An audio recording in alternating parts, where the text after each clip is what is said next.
Je m'appelle Odette Durand. Je suis née le 3 juin 1926 à quelques kilomètres de Réalmont. Aujourd'hui, j'ai 95 ans. J'ai passé la grande majorité de ma vie à Réalmont, un village d'environ 3000 habitants situé entre Albi et Castres, entre ville et campagne, agriculteurs et commerçants. Ce documentaire ne retrace pas l'histoire de ma vie. Il n'en esquisse même pas l'ébauche. En revanche, il présente divers regards qui se croisent. Sur Réalmont, sur le temps qui coule, sur les choses qui changent et la vie qui passe.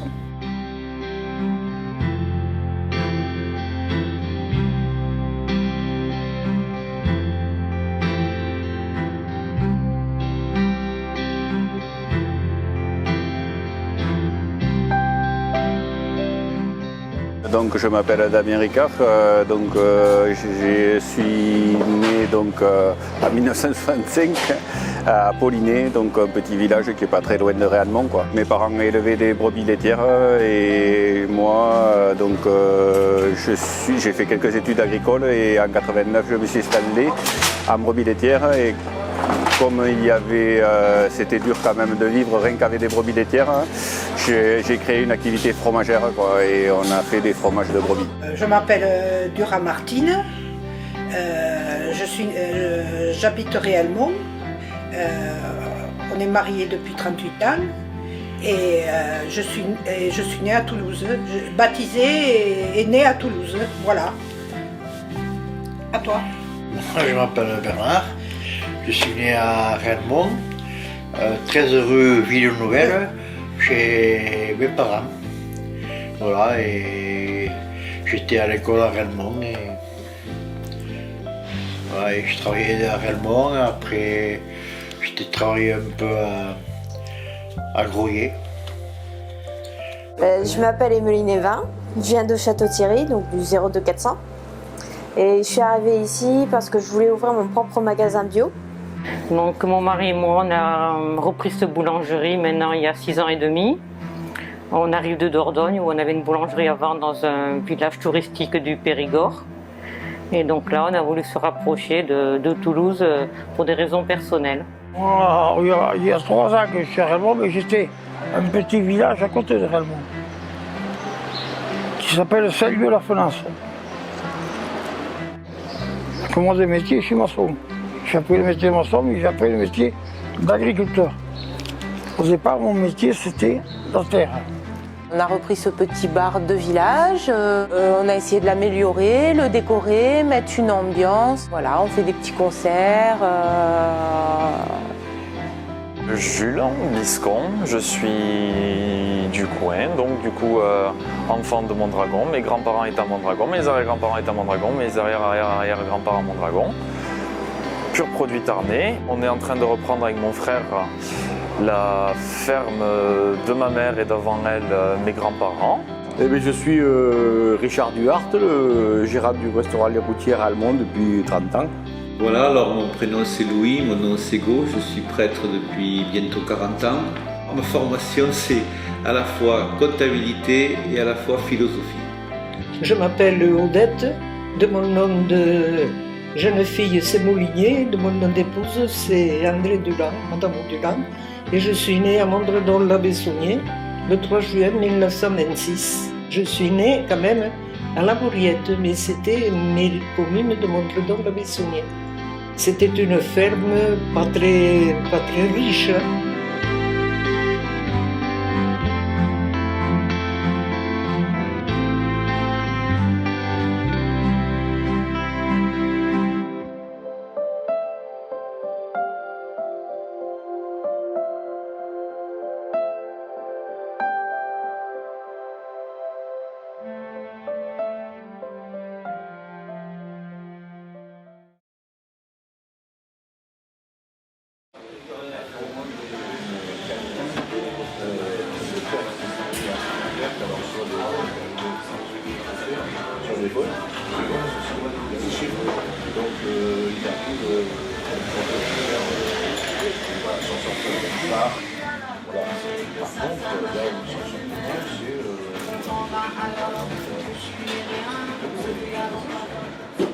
C'est quand même un village exceptionnel.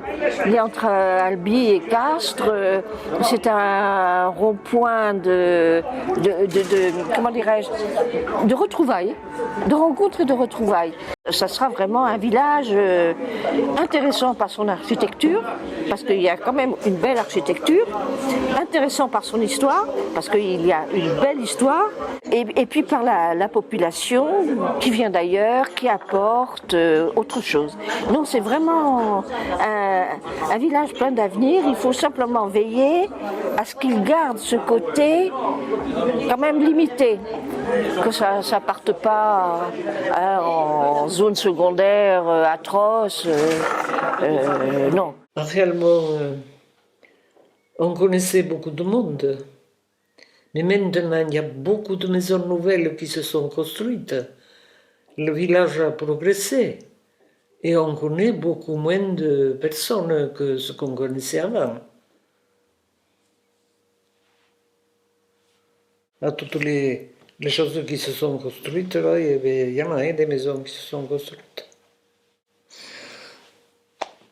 Il faut faire, il faut vivre. De mon âge, des purs, des purelles montées comme on dit. Il y en a pas, on n'est pas beaucoup. Ici à Relmont, on a tout ce qu'il nous faut. On a des docteurs, on a des dentistes, on a une super l'Intermarché, on a des petits magasins au centre-ville qui tournent à peu près, on va dire. On est à plus de 3500 habitants, je crois. Il y a 400 lotissements qui sont faits. Là, apparemment, il va s'en faire 2 autres. Tu n'es pas loin d'Albi, tu n'es pas loin de Castres, tu es à 1 heure de Toulouse. C'est paisible, tu le vois, c'est vivant. Tu as quelques commerçants, tu as. Avant, c'était plus important, c'est sûr. Ils avaient davantage d'épiceries, bon, il en reste une, mais il faut qu'elle reste. Il reste une là-haut, après il n'y a plus d'épicerie. T'as Intermarché qui n'est pas loin, mais les petits vieux qui ne peuvent pas trop marcher, et comme moi, je vais à l'épicier là. Hein. Toulouse était une trop grande ville pour nous parce qu'on était avant, il n'y avait que 300 habitants. C'était un peu un compromis, c'est en plein cœur du Tarn, on n'est pas loin de Castres, on n'est pas loin d'Albi. Pour aller à Toulouse, régulièrement c'est pratique, donc voilà. Comme activité, il y a du judo, il y a du kizumba, enfin la zumba, du yoga, il y a le bar qui est juste à côté qui est super génial aussi. Ah, le village, il était plus triste que ce qu'il est maintenant. Hein. Il y avait 2 usines, il y en avait une là, à la place de la briqueterie où vous laissez les voitures, il y avait une usine. Quand mon mari est rentré à la mairie, il relevait les ordures avec un tombereau et un cheval. Il passait comme ça, il balayait les rues et puis voilà. C'était tout, tandis que maintenant ça s'est modernisé.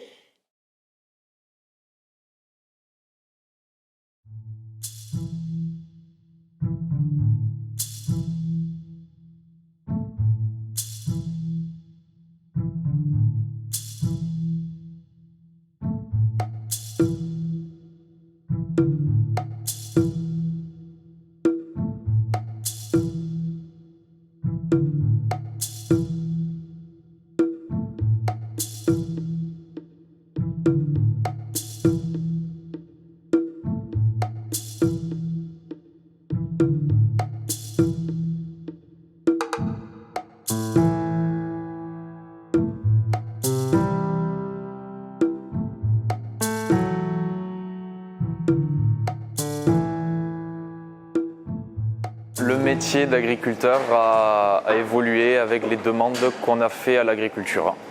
Au sortir de la Seconde Guerre mondiale, il n'y avait pas à manger pour tout le monde tout le temps. Et il y avait des rationnements et il n'y avait pas des famines, mais des périodes où on ne mangeait pas ce qu'on voulait forcément. Et on a demandé à l'agriculture européenne de produire à manger. Et ensuite, l'agriculture, pour produire, a dû forcément adapter ses méthodes, adapter ses volumes de production, son organisation, et a muté sur des structures un poil plus grosses, mieux organisées, plus mécanisées. Ensuite, on leur a demandé dans les années 80-90 de produire, mais sans gâcher. Et ensuite, de plus en plus, maintenant, on nous demande de produire toujours pour faire à manger, mais toujours en respectant plus l'environnement. Et on nous donne... C'est pas que l'agriculteur d'avant n'avait pas le besoin de faire bien, mais c'est qu'il faisait du mieux qu'il pouvait avec les outils qu'il avait, les informations qu'il avait. Parce qu'avant, on ne savait pas forcément et on ne leur avait pas dit non plus. Et aujourd'hui, c'est un métier qui est très complexe et qui demande à être compétent et au moins bon dans tous les domaines. Que ça soit de la production, que ça soit de la commercialisation, que ça soit de la gestion, de la finance et autres. S'il y a un seul point qu'on ne maîtrise pas en agricole aujourd'hui, c'est la rentabilité de l'année qui s'en va parce que c'est trop juste comme marge pour pouvoir se permettre d'avoir des points faibles. Niveau agriculture, ça a besoin de changer encore. Mon point de vue à moi maintenant. Pourquoi on a ces problèmes de ça là, hein? On empoisonne l'air, on met des saletés partout.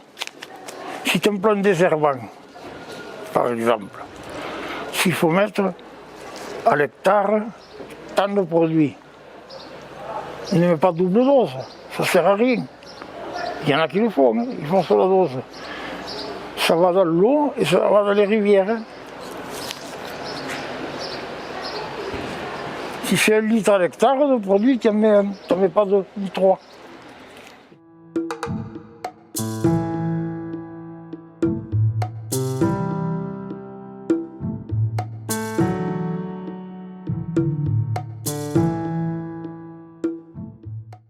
Oui, c'était un travail difficile quand même. Il n'y avait pas de matériel moderne comme il y a pour le moment. On ne faisait qu'avec les bêtes. Le matériel moderne, on ne connaissait pas. On avait les juments et on avait une faneuse. On attelait la jument à la faneuse et puis on fanait comme ça, là. Et voilà. Enfin bon. On s'en est sorti puisqu'on est arrivé là. Tu vois, moi je faisais des cochons fermiers. À la ferme où j'étais à la France. Mais fermiers. De l'eau, de la farine, j'ai donné la luzerne, j'ai donné les fins de marché. Je venais chercher les fins de marché là. J'en étais gourmand les cochons. De la pomme de terre cuite, de la betterave, tout ça. Et il te faut minimum 15 mois un cochon fermier. À 5 jours comme il faut, on sent bien. La charcuterie que tu manges, là, c'est des cochons qui ont 4 mois.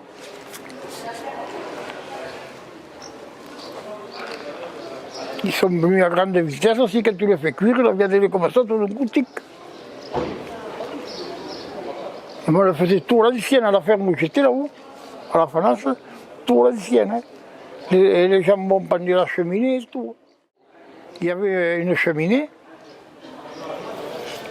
et on y faisait du feu. Je pendais la saucisse sur les barres, elle te séchait. Et puis il ne te faut pas brûler n'importe quoi comme bois, il te faut brûler du bon bois, du chêne, du hêtre, du frêne, mais pas brûler du bois résineux. Et bien tu te régalais, mais j'aime beaucoup la saucisse, même le jambon. Quand je le sortais du sel, et je le mettais dans un sac et pendu à la cheminée. Ça fait le sac qui venait noir. Mais après, quand tu ouvrais le jambon, et bien avant, on vivait comme ça. Et on vivait bien. Mieux que ce qu'on a l'air de croire. T'appréciais les choses. Maintenant, c'est tout. On appelle ça le bouffet qu'on a là maintenant, c'est du préfabriqué. On produit et ça mourit.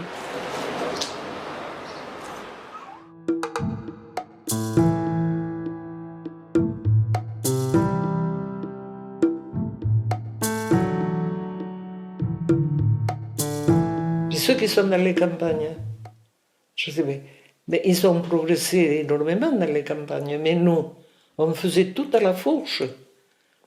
On allait étendre le fumier dans les champs avec la fourche. Eux, ils ont un appareil qui le distribue, le fumier. Avec une paire de bœufs pour labourer, là, on y mettait tout l'hiver pour préparer. Tandis qu'eux, dans une heure, ils ont presque labouré un champ.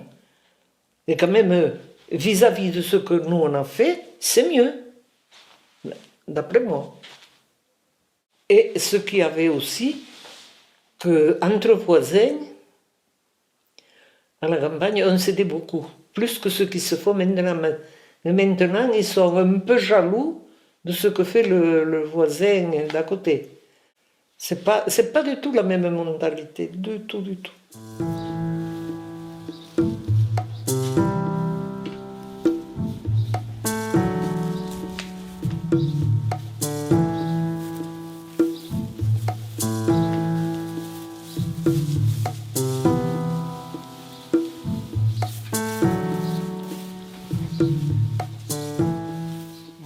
L'agriculteur d'il y a 40 ans, il avait aussi cette image un peu dénigrée d'être celui qui est resté à la campagne, parce que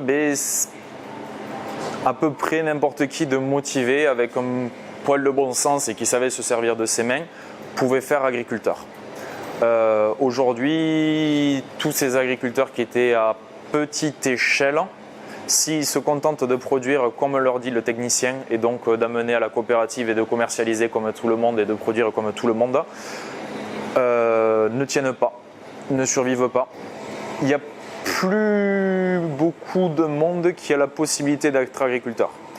À une époque, c'était un métier d'insouciance. Aujourd'hui, c'est un métier où il faut être conscient de tout, alerte. Et il y en a qui en vivent, il y en a qui en vivent très bien.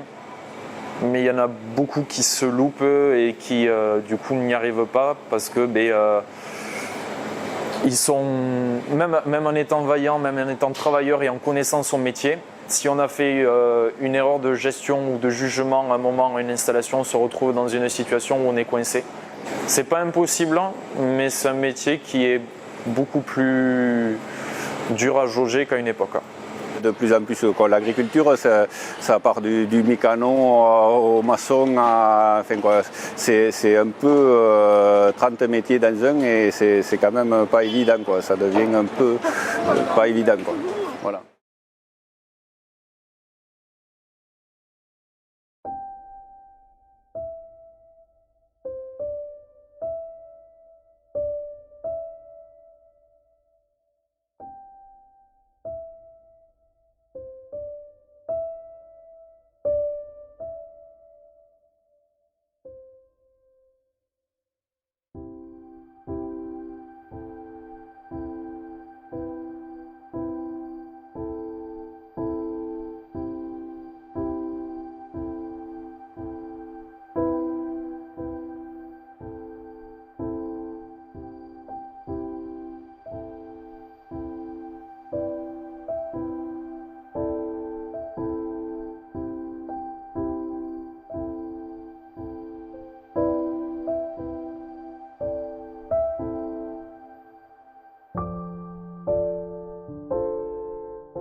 Jour de nos jours, il faut faire attention, il faut, etc.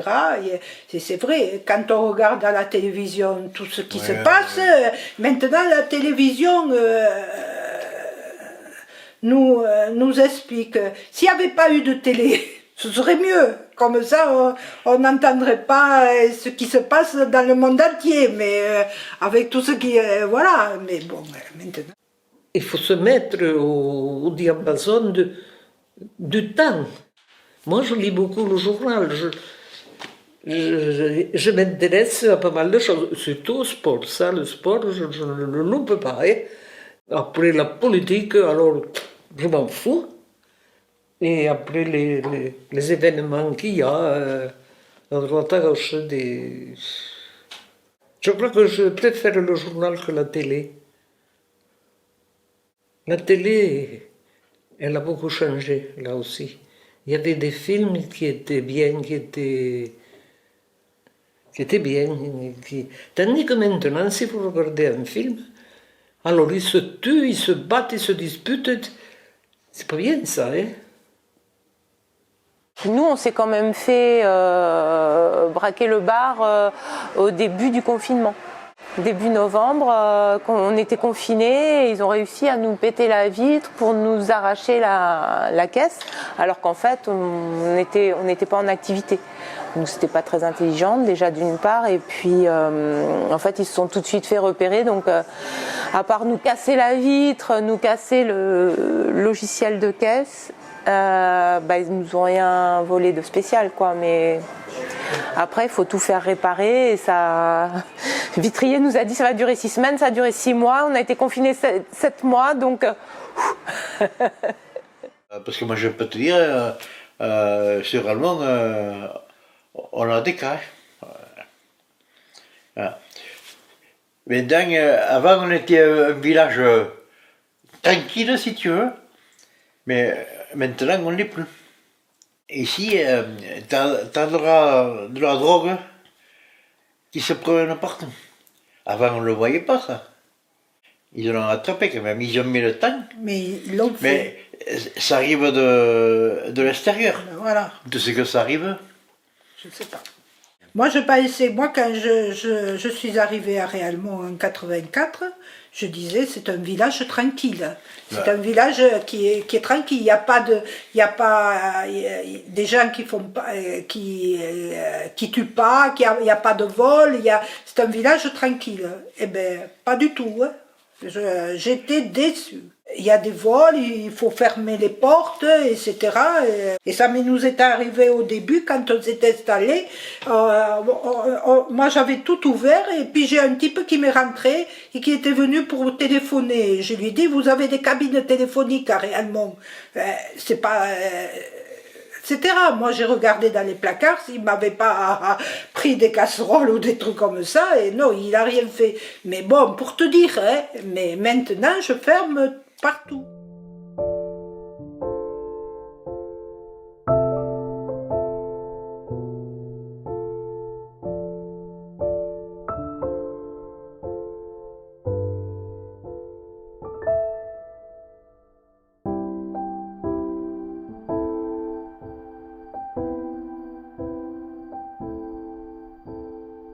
Et je lis des livres beaucoup sur le truc de la campagne. Ce qui s'est passé à la campagne, ou des gens qui sont à la campagne, qui vivent à la campagne, qui éditent leur vie. Là, je me régale. Je choisis des livres comme ça. D'ailleurs, la dame de la bibliothèque, elle me dit « Ah, voilà la dame des chats », elle m'appelle. Je crois que le secret, c'est la volonté.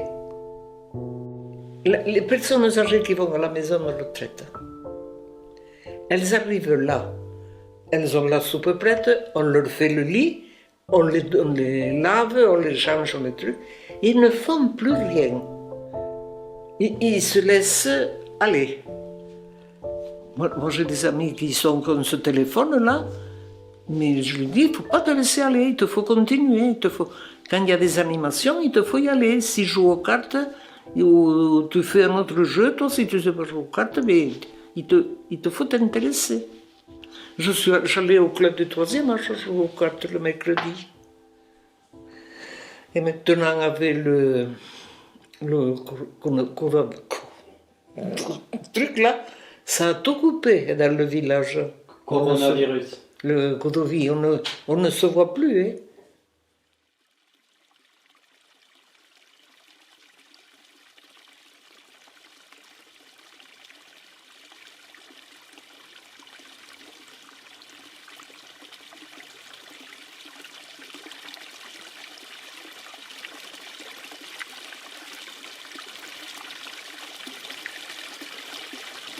J'avais pris un gardiennage de ferme, surveillance de bétail. un gars de l'Aveyron qui a acheté une ferme ici. Il m'avait embauché, moi, étant donné que je suis handicapé un peu de la jambe et tout, je ne peux pas trop. Je faisais la surveillance des bêtes. Et quand il fait sec, comme là, maintenant, là, qu'il fait sec, et il faut mettre du foin, il faut leur donner à manger. Et lui, il est dans l'Aveyron, il ne va pas être tous les jours ici. Et quand j'ai eu l'âge de la retraite, il a pris des locataires à côté, et ils m'ont gerbé comme un porc. Donc je suis passé au tribunal et tout, il m'avait balancé que je travaillais terre clandestine, parce que je soignais quelques cochons, tu vois. Parce que je touche une pension pour cette femme, mais elle n'est pas énorme. À 50%, je touche 380 € par mois. Et heureusement, parce que maintenant que je suis à la retraite, il m'avait déclaré, soi-disant, il m'avait déclaré rien du tout. Je touche 150 € par mois de retraite. J'aime bien pour des papiers là. Attention, il s'en passe des choses que souvent c'est pas trop beau. Et là, ils m'ont fait pas de logement social. Et maintenant, avec votre petite retraite, comment vous faites pour vivre au quotidien? Et il faut y aller doucement.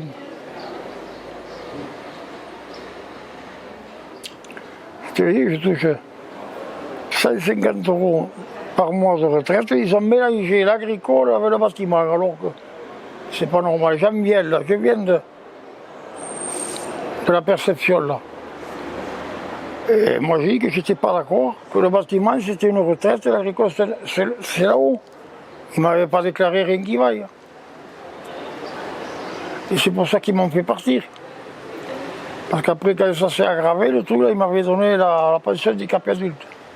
Et j'ai touché pas tout entière, une partie. Et j'ai touché quand même 450 € par mois de hache. 380 de pension et j'étais.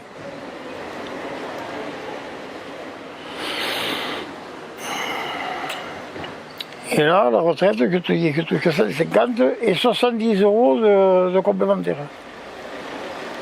Heureusement que j'ai ça. Et pourtant j'ai bossé, hein, je peux te le dire.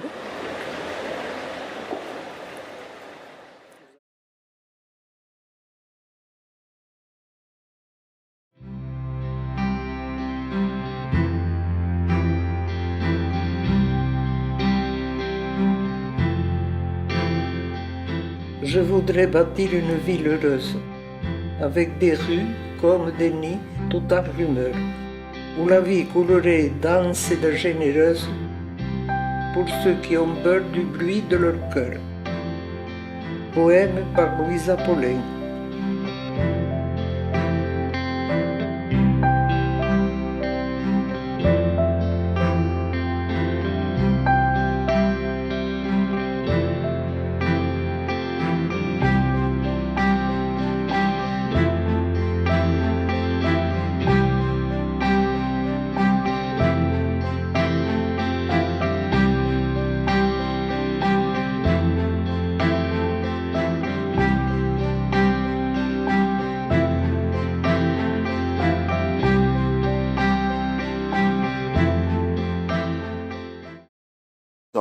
En règle générale, à Hermont, effectivement, il y a des gens nouveaux qui arrivent. Je trouve qu'il y a un peu plus de vie quand même. Ici même, dans ce café, il y avait du karaoké à un moment. Et là, ça fait un monde, c'était plein. Hein, là, et je trouvais que ça, c'était intéressant. Voilà. Et ça se fait plus. La crise sanitaire. Il y a le swing bar. Le swing bar, je fais de la pub pour le swing bar Philippe et France. Eux, ils viennent pas de là non plus. De la région parisienne, mais il a repris le bar, ça a rénové, il a rénové tout. Moi je trouve que ça c'est. Et il y a des gens, qui viennent, hein, qu'on ne voyait pas avant, effectivement. C'est un lieu assez convivial où, comme je vous disais, on a réussi à. En fait, on a des habitués, on a des touristes, on a vraiment un peu de tout, quoi. On arrive à. Les gens viennent ici, voilà, ils se boivent un petit pot. Et la place est agréable aussi. Donc je pense que c'est un endroit qui donne envie de s'asseoir 2 minutes, de boire un coup, et puis voilà.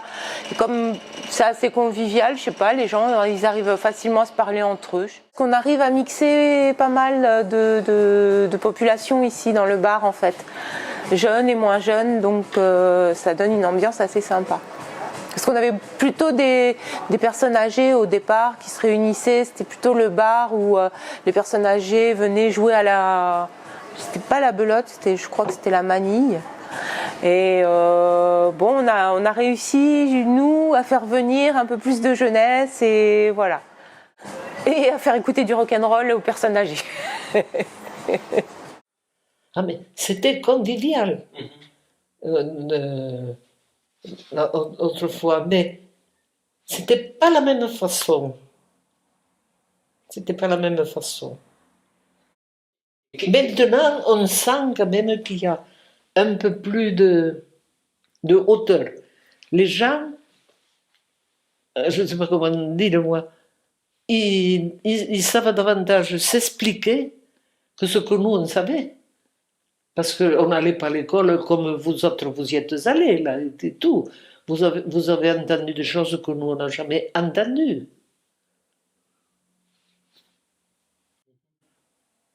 Mais 86, c'était convivial autrefois aussi. Hein. Oula! Quand on est venu habiter ici, tous les voisins, là, maintenant, ça a changé parce que c'est que des jeunes qu'il y a. Mais c'était des ouvriers qui travaillaient à la briqueterie. L'hiver, il n'y avait pas de télé, il n'y avait rien. L'hiver, on jouait aux cartes. Une fois chez un, le lendemain chez l'autre, le lendemain chez l'autre, et ainsi de suite, ça tournait. On passait l'hiver comme ça. On faisait des crêpes, on faisait des oreillettes, et on était tous groupés là. Tandis que maintenant, on ne le voit plus. Il y a la télé maintenant. Ça a évolué à une vitesse incroyable. Énormément. Énormément. Maintenant, tu vois les jeunes dans la rue, c'est rare, il n'y en a pas beaucoup qui te disent bonjour. C'est vrai, hein. Déjà la politesse. Non mais ouais, non mais il y a des trucs. C'est incroyable. Hein. Moi je suis un peu.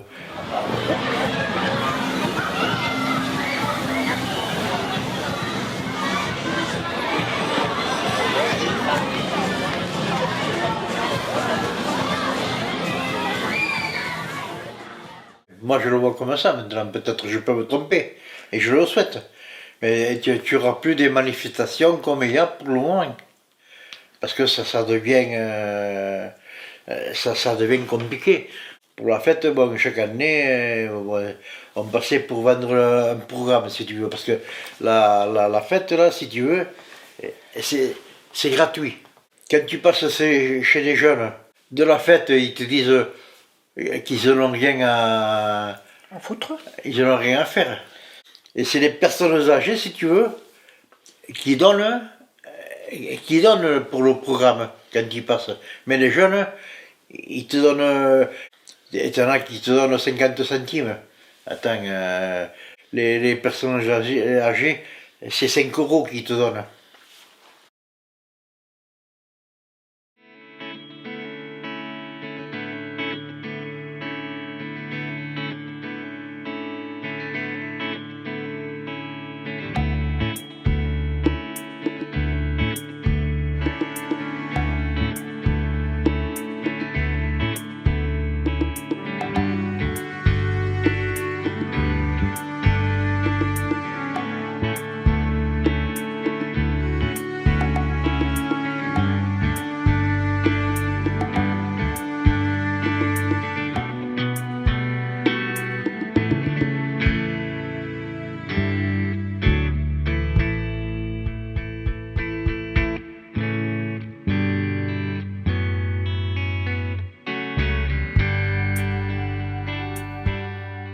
Donc, bon, je suis fils d'ouvrier et je suis dans un village où il y avait 3 usines, donc pratiquement tous les gens se connaissaient parce qu'ils étaient dans la même condition sociale.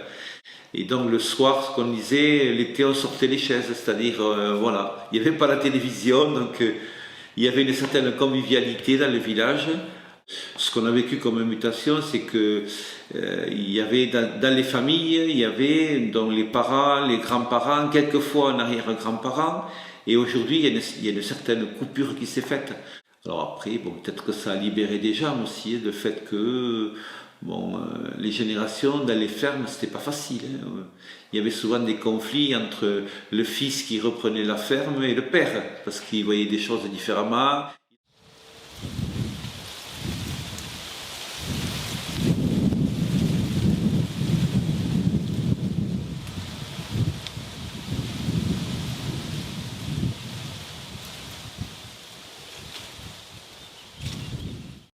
Moi, j'avais 20 ans, je n'étais jamais allé à la mer.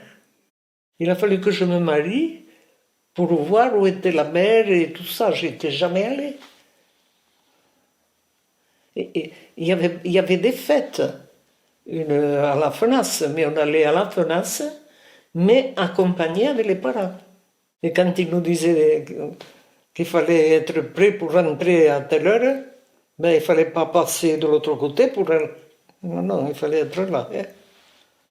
Les garçons, peut-être, ils partaient un peu plus de choses, mais les filles, on était tenus à rester avec les parents, voilà. Quand je me suis mariée, la première des choses que je dis à ma maman, je dis, eh bien maintenant, je pourrais aller au bal comme je voudrais.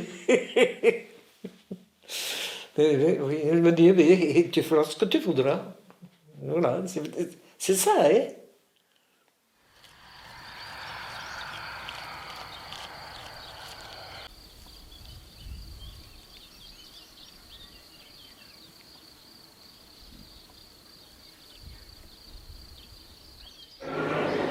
C'était comme ça, c'était l'époque. Maintenant, on a progressé. Bon, on a progressé. Mais il y a beaucoup de choses que ça ne tient pas debout. Dans l'agriculture, par exemple. Tu les as vus, ces gars-là, avec ces tracteurs, ils sont gros comme la cathédrale d'Albi. Ils coûtent une montagne d'argent. Ils sont accablés d'emprunts. Ils n'ont rien à eux. Maintenant, l'agriculture, c'est la fumisterie. Ils ont du matériel qui est sophistiqué, oui, mais ils se plaignent. Ils touchent des primes. Il y a des choses, moi, je suis contre.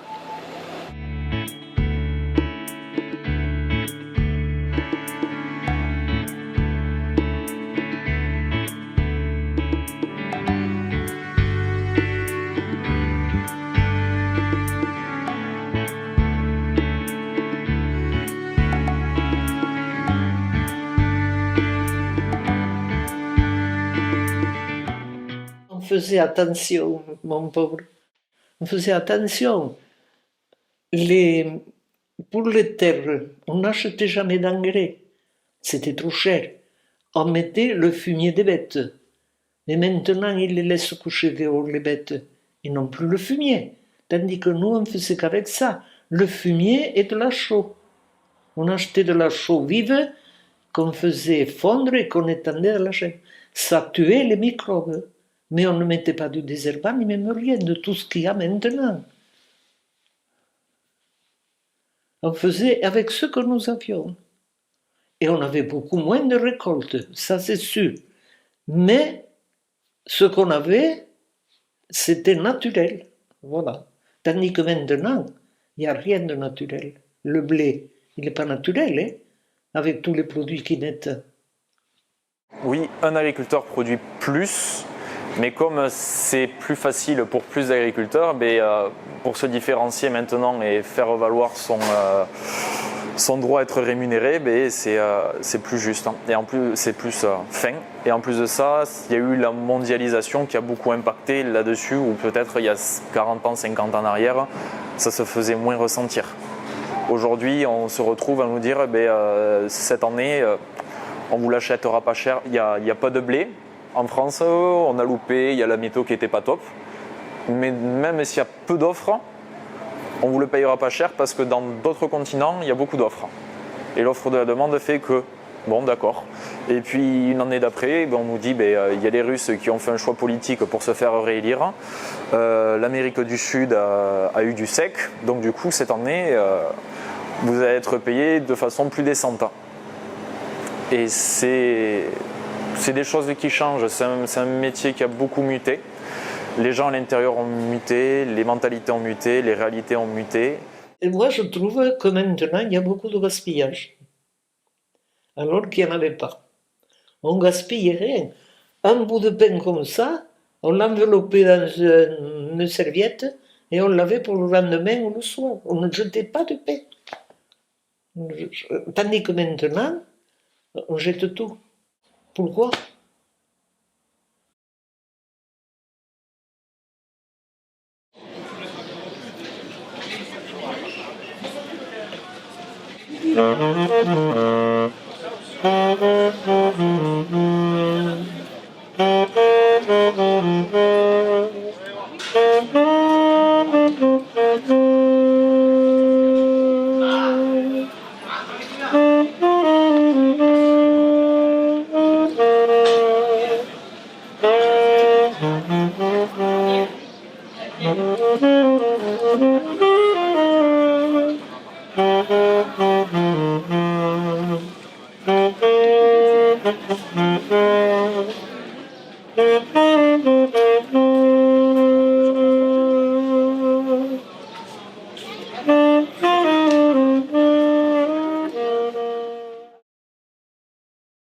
On a la qualité et on a des niches peut-être de vente qui sont peut-être plus privilégiées, quoi. Donc pour l'instant ça se passe pas trop mal, quoi. On a un vécu derrière, quoi. On s'est fait une clientèle, quoi. Il faut énormément de travail, quoi. C'est le gros souci, c'est ça, c'est qu'on n'arrive pas à trouver des collaborateurs pour travailler. Parce que nous, on est en campagne, on est un peu loin de tous les services, quoi. Et c'est vrai que c'est peut-être une des façons à ce que les jeunes, ils adhèrent en théorie, mais en pratique, après, c'est beaucoup plus dur, quoi. Ou après, aussi, c'est pareil. Nous, on fait quand même des petits volumes et des petits volumes aussi en termes de prix.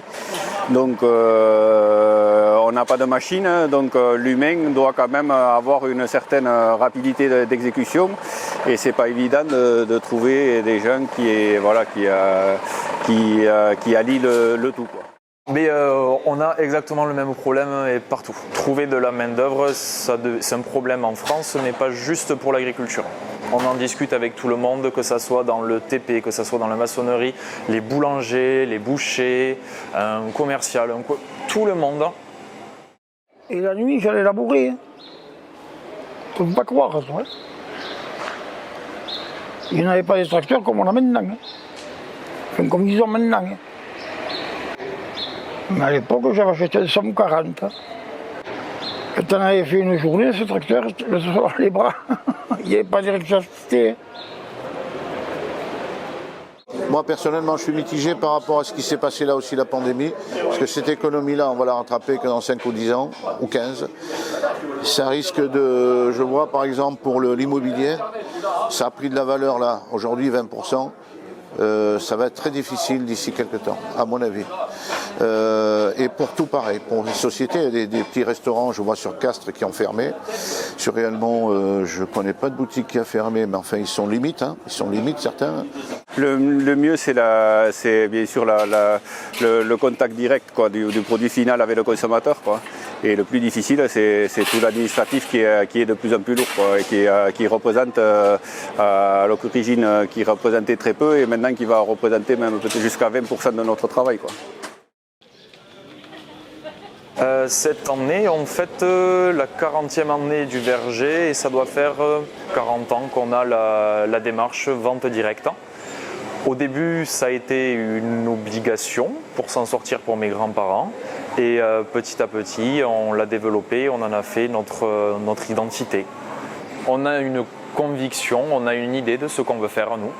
On veut faire le produit le plus propre possible, que ce soit pour notre environnement, pour le consommateur, que le produit soit de bonne qualité et qu'on arrive à en vivre aussi parce que il y a ma mère, il y a mon frère et moi, mais il y a aussi tous ceux qui travaillent avec nous dans le verger Et on a pour mission que l'entreprise dure pour nous et pour les gens qui travaillent avec nous. N'aie pas peur, caché au fond d'un cœur, une petite fleur, jamais ne meurt.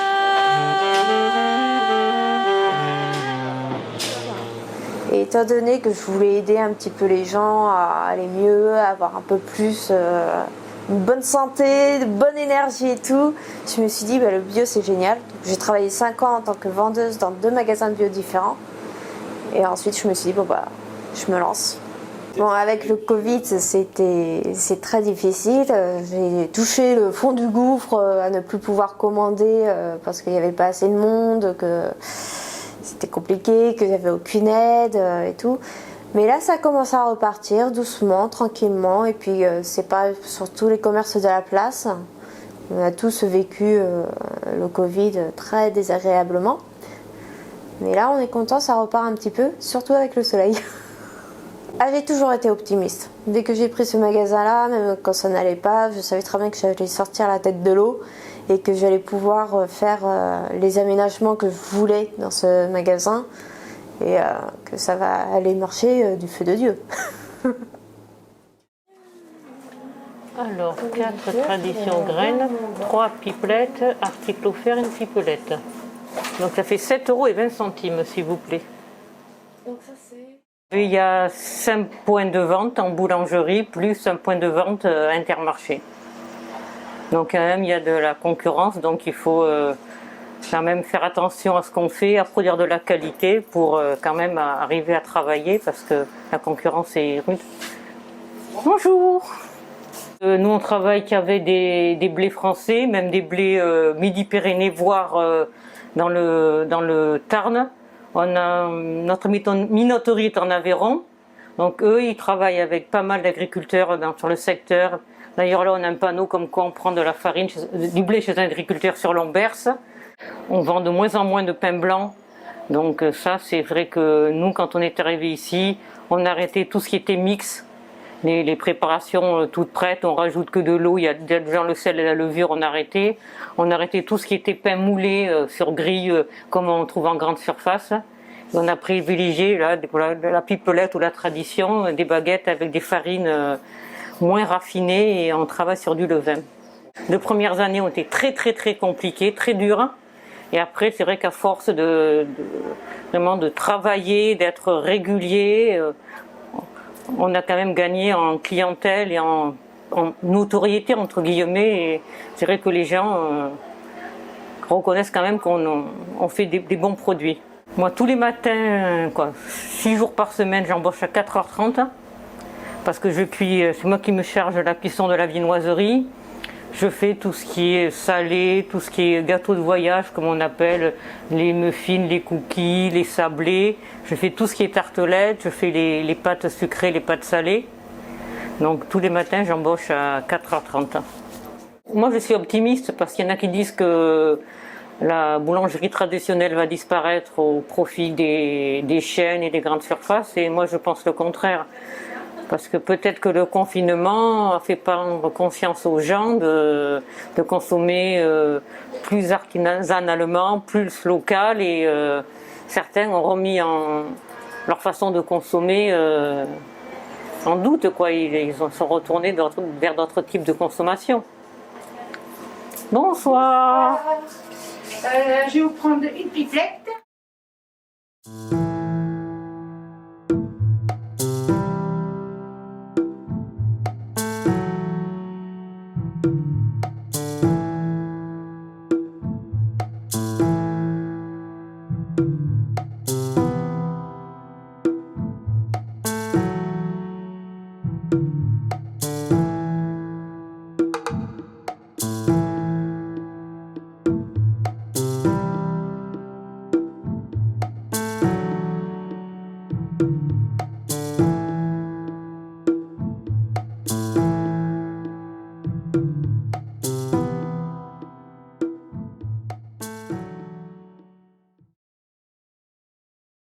Je suis tombé dans la restauration parce que je voulais à tout prix m'installer à mon compte.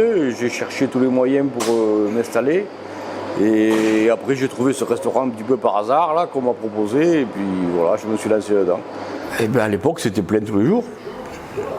C'était plein tous les jours. Les gens faisaient la queue au bar pour manger. Ça, c'était aux années 2000, quoi. 2000, 2010. Et après 2010, ça a commencé à descendre grave, quoi. Le problème, c'est que les routiers, maintenant, bon, on en a de moins en moins depuis des années, vu qu'on a restreint la circulation et les problèmes et tout ce qui est parking. Donc, les routiers, ils ne peuvent plus se garer, ils ont du mal à circuler en ville. Et donc moi, les routiers, j'en ai perdu énormément, quoi. Voilà. Faire une comparaison entre les années 90-2000, où je faisais 60 routiers par jour, là j'en ai 4 ou 5, quoi. Comme les camions, ils ne peuvent plus rentrer de ce côté, parce que bon, ils passent sur la route, sur l'axe Albicastre. Donc après, pour venir vers ici, s'ils ne connaissent pas, si on ne peut pas signaler, d'une part, parce qu'on n'a pas le droit de mettre des panneaux de signalisation, et s'il n'y a pas de parking, et si l'accès est difficile, évidemment, ils ne vont pas venir. Voilà. Donc ça fait 20 ans que la mairie, elle travaille contre moi, en gros. Voilà. Les mairies. Et là, le parking devant, c'est pareil, il est en permanence bondé. Donc maintenant, je perds les ouvriers en plus. Et pour moi, ça devient un gros souci, ouais. On est loin d'être à flot, mais bon. Pour le moment, il y a eu le Covid, on a eu les aides de l'État, on a travaillé avec ça. Bon, on attend, on a toujours de l'espoir. Moi, j'ai toujours de l'espoir. Je suis positif, mais bon. Positif, mais bon, il faut être réaliste aussi. Le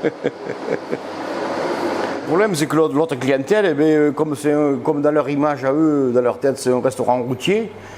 Ils ne viennent pas pour manger, bien même si on a changé actuellement, on a changé des menus, on a fait une carte, on a fait un truc complètement différent. Mais les gens ne viennent pas quand même parce que pour eux, c'est un routier. Et un routier, on y va pour bouffer voilà, la bonne franquette, un truc simple, alors qu'on peut faire tout à fait très facilement les deux, quoi. Par exemple, Ralmont, les gens de Ralmont, je ne les ai pas. Voilà. J'ai très très peu de clients de Ralmont. Tous les clients que j'ai, ils sont extérieurs. C'est les clients du passage. Maintenant, je pense que j'ai fait tout le maximum que je pouvais faire pour rester dans des petits prix corrects et de faire de la qualité, du fait maison, etc. Et après, au bout d'un moment, on ne peut pas aller plus loin non plus. Soit on augmente les tarifs et ça on fait plus haut. Mais bon, est-ce que les gens sont prêts à payer beaucoup plus, quoi? Pas forcément, ça dépend. Ça ne s'améliore pas du tout. Ça fait tout l'inverse, depuis 20 ans, ça se dégrade. Et après, ils font tout pour, alors ça pour les personnes âgées, ok, il n'y a pas de souci, là, les personnes âgées, ils sont tranquilles, ils n'ont pas de bruit, il n'y a pas de mobilette qui passe, il n'y a plus rien. Mais bon, il n'y a pas d'activité non plus. Et donc, comme il n'y a pas non plus d'entreprise, parce que Ralmont n'a jamais rien fait pour essayer d'amener une entreprise ou essayer d'aider quelques entreprises à s'installer, donc voilà, il manque de jeunesse et de gens dynamiques sur Ralmont. Pour redynamiser, il faut changer tout le système des mairies qu'il y a eu jusqu'à actuellement. Je sais pas moi, remettre du dynamisme, ça veut dire créer de l'emploi sur Ralmont si c'est possible, inviter les entreprises à s'installer et de façon que ça redynamise tout ça, quoi. Là jusqu'à maintenant, on a tout fait le contraire. On les a empêchés de s'installer sur Ralmont. Voilà, ils n'ont jamais voulu qu'il y ait des entreprises qui s'installent. Donc, il n'y a rien, ou très peu. Il faudra un jour ou l'autre envisager, soit je vends s'il est possible de vendre, soit j'arrête définitivement. Je ne ferai pas d'autre solution. Cette année, il faut que ça redémarre, en septembre, octobre, novembre, il faut que ça redémarre. Si ça ne redémarre pas là, c'est terminé. Voilà. Ouais. Mais je ferai autre chose, j'irai travailler ailleurs, je ferai autre chose, je sais faire plein de trucs. C'est pas trop de souci. Mais bon, ça m'embête quand même. Surtout que bon, occasionné par des, voilà, par des gens qui gèrent très mal, qui font n'importe quoi, quoi.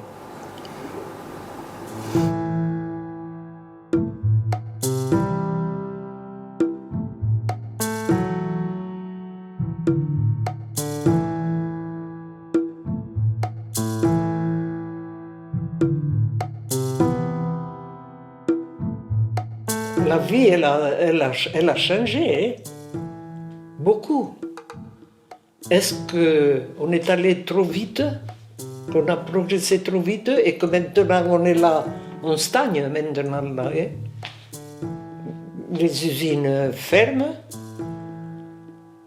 il y a beaucoup de gens au chômage, alors que ça n'existait pas. Enfin, tout le monde avait du travail. Et on allait là, bon, s'il y avait une place de stock, ils embauchaient, tandis que maintenant,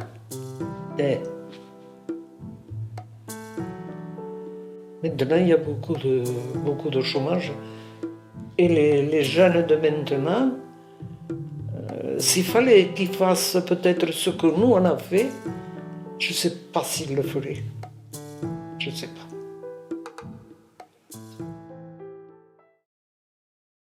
Moi, je trouve que ce progrès, il nous tue.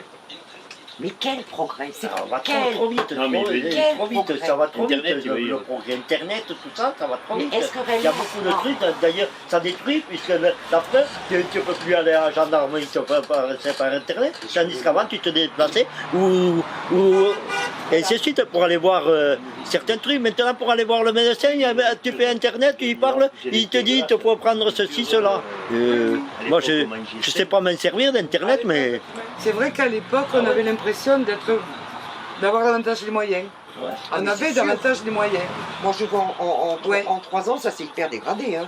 Tout est cher. C'est hyper dégradé. Hein. Tout est hors de prix. Mais même quand tu faisais les courses, il y en avait quand même, tu pouvais quand même acheter. Mais aujourd'hui, tu n'as rien. Tu gaspilles 100 €, le caddie, il est même pas un tiers. Même pas. Tu te rends compte que 100 €, ça correspondait à 650 francs. Oui. Avec 650 francs, t'en faisais des choses. Hein. Ah oui, énormément. Ah, je peux te dire que tu pouvais t'en taper des restos avec 650 francs. Hein. Et nous ont bien eu avec 7 €. C'est un truc de fou, quoi. Avec l'euro, oui. Un truc de fou, quoi. Non, mais bon, c'est tellement énorme. C'est tellement énorme, ce changement. C'est comme si c'était deux mondes, quoi. C'est comme si c'était deux mondes. Et puis bon, ouais, ça va de toute façon s'aggravant, parce que quand on voit tout ce qui se passe aujourd'hui avec cette crise sanitaire,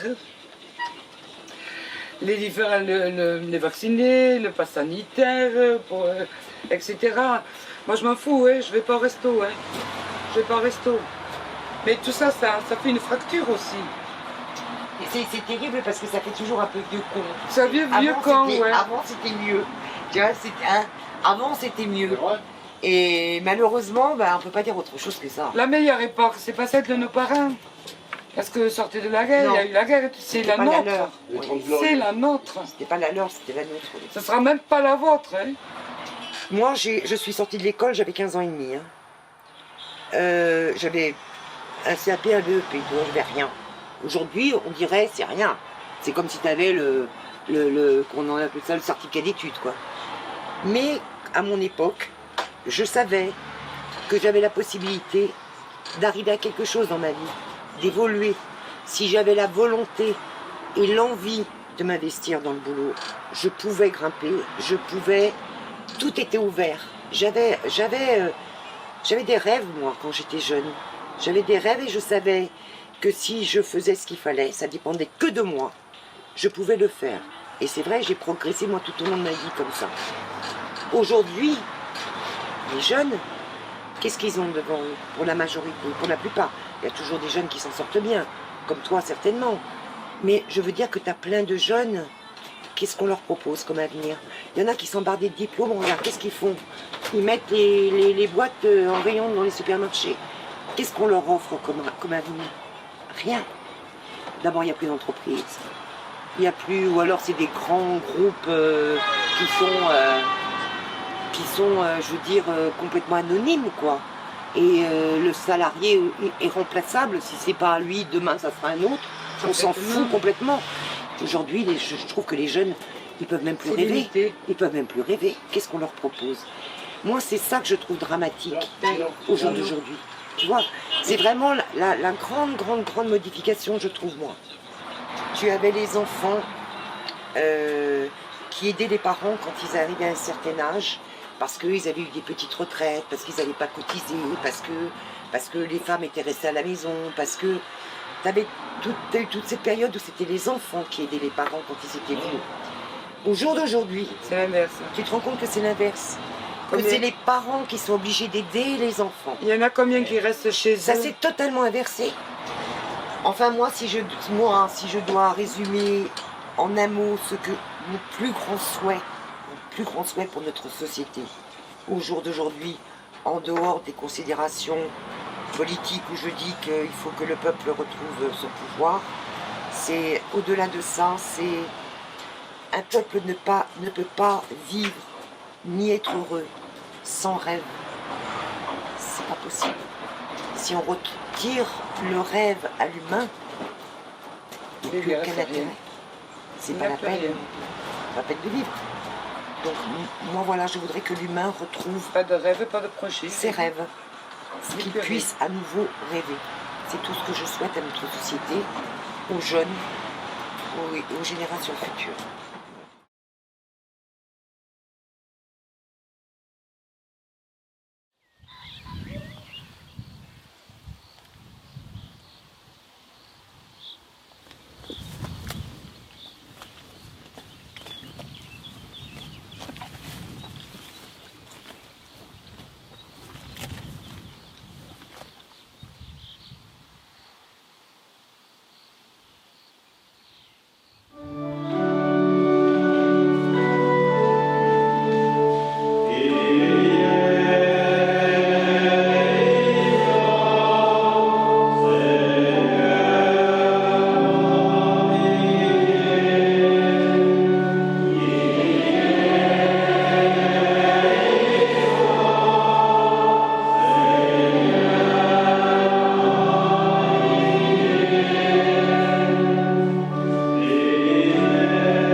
J'ai travaillé tout le temps.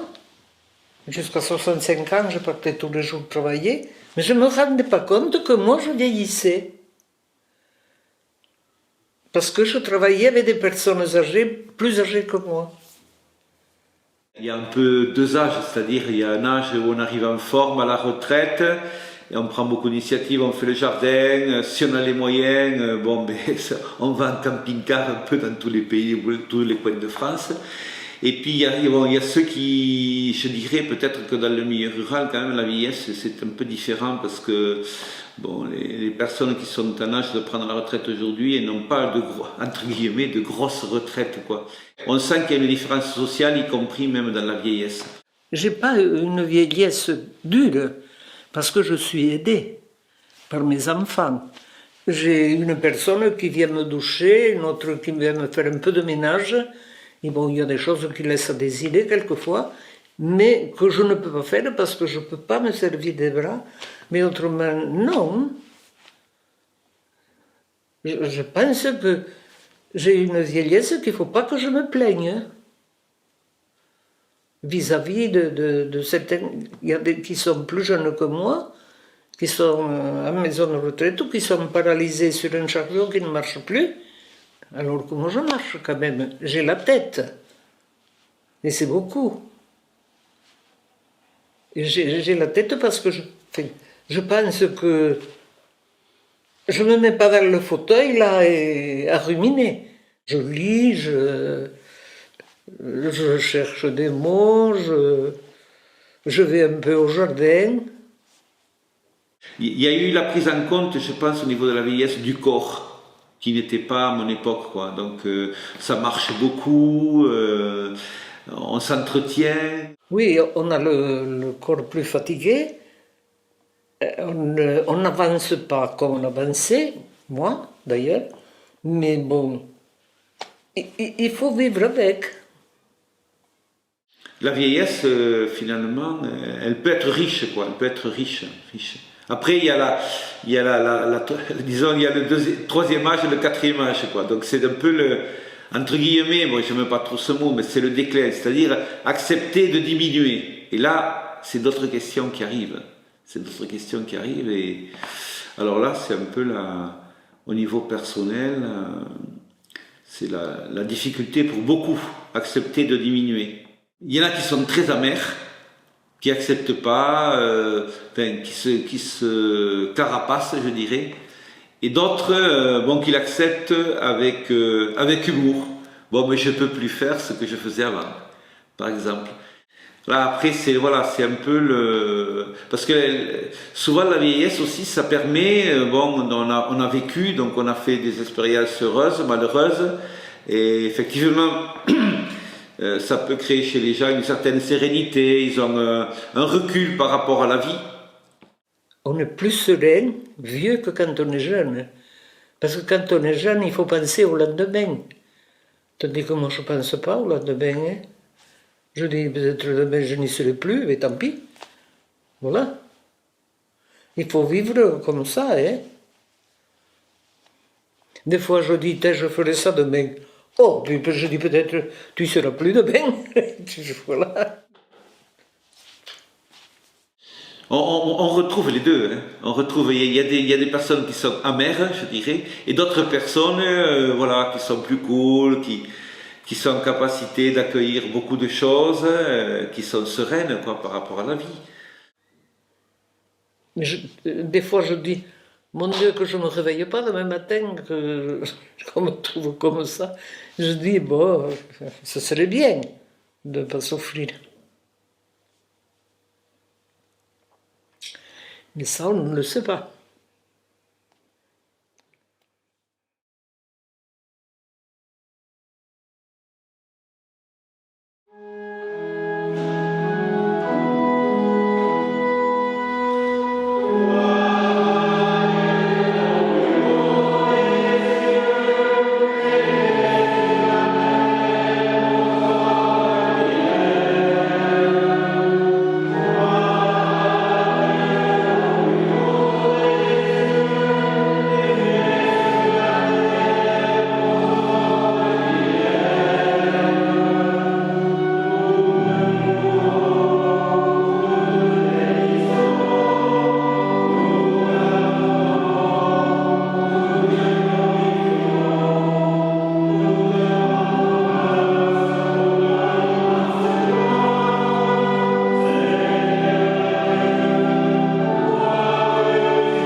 Il y a toujours ces questions, d'où venons-nous, qui sommes-nous, où allons-nous? Et effectivement, on peut se dire que on voit des gens qui disait, on avait le nez sur le guidon, un peu notre propre vie, on avait laissé un peu tomber de côté l'église, et puis qu'ils reviennent à l'église. Peut-être parce qu'ils se posent des questions beaucoup plus essentielles. Hein. Et voilà, donc c'est vrai que la vie courante d'aujourd'hui, quand on voit les couples là avec des enfants, c'est vrai qu'ils ont le nez vraiment sur le guidon. Hein. On allait à la messe tous les dimanches. Moi, on communiait tous les dimanches. Moi, j'étais habituée comme ça, jeune. Maman, quand elle était ici, elle allait tous les dimanches. Papa, il y allait, mais moins. Les hommes, autrefois, n'y allaient moins, ils y allaient que pour les grandes fêtes. Eh bien, il y a 4 maisons de retraite sur la paroisse, et donc, on va dire, la messe au moins une fois par mois. Et puis, il y a un prêtre qui est âgé et qui a le souci donc, permanent d'aller visiter des personnes chez elles quand on demande, de donner le sacrement des malades quand on nous le demande aussi. Oui. Moi, je crois. Ils nous disent qu'on ressuscitera. Je crois. Mais mon père il disait, on ne ressuscitera jamais quand on veut qu'on ressuscite. On ne le sait pas. Et dans le fond, je dis, quand on est croyant, on se raccroche. Quand tu as le cafard, qu'est-ce que tu fais? Tu pries. Tu pries. Moi, ça m'arrive dans la journée, dès j'ai 5 minutes, je vais passer le chapelet. Voilà, pour l'un, pour l'autre, voilà.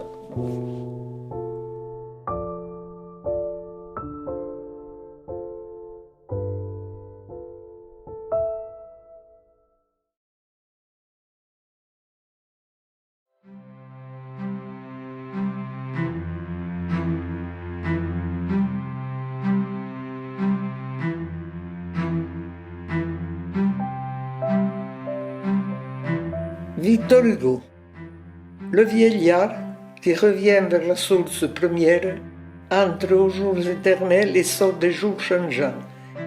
Et l'on voit de la flamme aux yeux des jeunes gens, mais dans l'œil du vieillard on voit de la lumière.